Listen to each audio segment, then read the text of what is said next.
مولانا صاحب، ایمان کے ارکان کتنے ہیں؟ ان پہ ذرا روشنی ڈالیے گا۔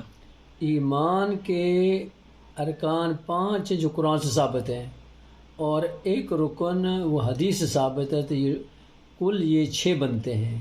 یعنی اللہ کو ذات میں، صفات میں، افعال میں مختار کل ماننا،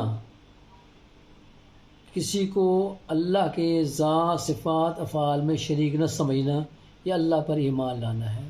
اور دوسرے فرشتوں پر کہ پوری کائنات کے اندر فرشتوں کو اللہ پاک نے نظام پر رکھا ہوا ہے۔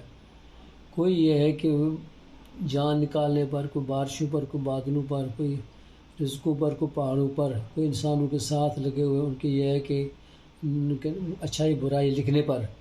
لہٰذا فرشتے اپنی مرضی سے کچھ نہیں کرتے، وہ وہی کچھ کرتے ہیں جس کا اللہ نے ان کو آرڈر دیا ہوتا ہے، کہ لا یعصون اللہ ما امرہم ویفعلون ما یؤمرون۔ اللہ نے جو آرڈر دیا اس پر کوئی کم بیشی نہیں کرتے، اور جو آرڈر ملتا ہے اس میں نوعاً کا عمل کرتے ہیں۔ یہ فرشتوں پر ایمان لانا ہے۔ اور فرشتے 2 پر والے بھی، 4 پر والے بھی، لیکن جبریل علیہ السلام کو 600 پر ہیں، لہٰذا بہت بڑے بڑے فرشتے بھی ہیں کہ جو یہ ہے کہ اللہ نے بنائے ہوئے، اور ہر کے ذمے اپنے اپنے کام دیے ہوئے ہیں۔ اور اسی طریقے سے کتابیں ہیں، یعنی آدم سے لے کر حضور پاک تک جتنی کتابیں، بڑی بڑی کتابیں، تورات، زبور، انجیل اور قرآن مجید ہیں۔ تورات اور زبور اور انجیل، زبور تو تقریباً کیا ہے کہ وہ نابود ہو چکی ہے، لیکن تورات انجیل موجود ہے، لیکن ان کے اندر بھی تحریف ہو چکی ہے۔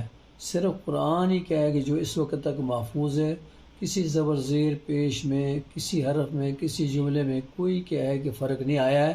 اور جس زبان میں اللہ نے بھیجا، جس زبان میں جبریل نے حضور پاک کو عطا کی، اور جس زبان میں حضور پاک نے ہمیں بتایا، وہ عربی ہے، اور آج تک عربی میں قرآن چلا آ رہا ہے۔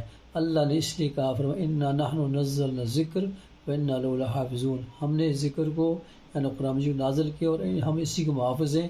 لہٰذا آپ دیکھیں اتنے انقلابات آنے کے باوجود بھی آج تک 1400 سال سے زیادہ عرصہ ہو گیا ہے، ابھی تک قرآن مجید میں الحمدللہ کوئی فرق نہیں آیا۔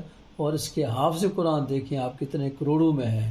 لہٰذا یہ ہے کہ قرآن کی حفاظت اللہ نے لی ہے، باقی کتابوں کی حفاظت اللہ نے اپنے ذمہ نہیں لی، اس لیے ان کا کیا تعریف ہونا ضرور تھا۔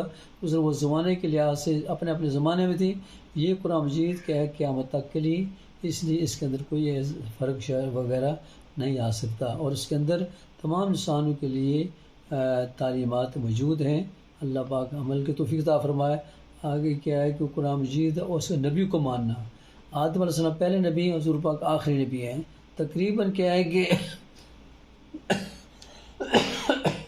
1,24,000 کم و بیش اتنے انبیاء رسول آئے ہیں، لیکن انبیاء میں سے رسول جو ہے نا وہ 315 ہیں۔ لہٰذا یہ ہے کہ رسول 315 ہیں، باقی سارے انبیاء ہیں، تو یہ ان کو ماننا، ان کی تعلیمات پر فرض ہے۔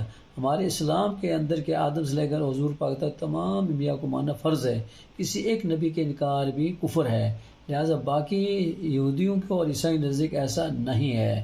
اور بعض کہتے ہیں بدھ بھی کیا نبی تھا، لیکن ہمارے کسی ذریعے سے، حدیث سے، قرآن کی کسی بھی کے ذریعے سے، اشارے سے یہ نہیں نظر آتا ہے کہ وہ تھے، لیکن ان کی بعض تعلیمات بہت اچھی ہیں، لگتا ہے ایسا ہے، لیکن ایک حدیث قرآن سے اس کی اشارہ کوئی نہیں ملتا ہے۔